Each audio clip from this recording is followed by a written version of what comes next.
Hello, today I'm going to show you how to access your online banking account with Bank of America. Let's go.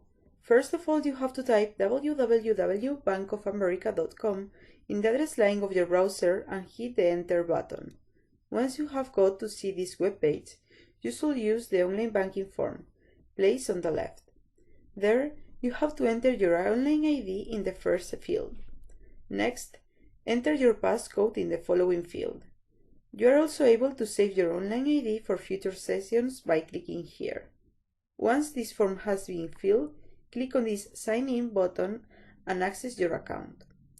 If you don't have either your online ID or your password, you can recover it by clicking here or on this text button.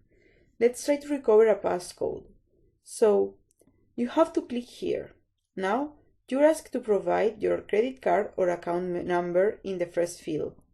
After doing so, you have to enter your social security number or tax ID number in this field. Now, you can click on this button and recover your password. If you don't have an online banking account with Bank of America yet, that's not a problem either. At first, you have to click on this Enroll Text button.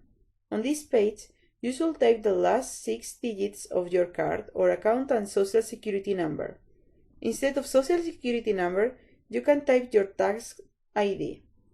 Then, you can click on this Continue button and finish the registration process. In this simple way, you can use your online banking account with Bank of America. Thanks for watching and good luck!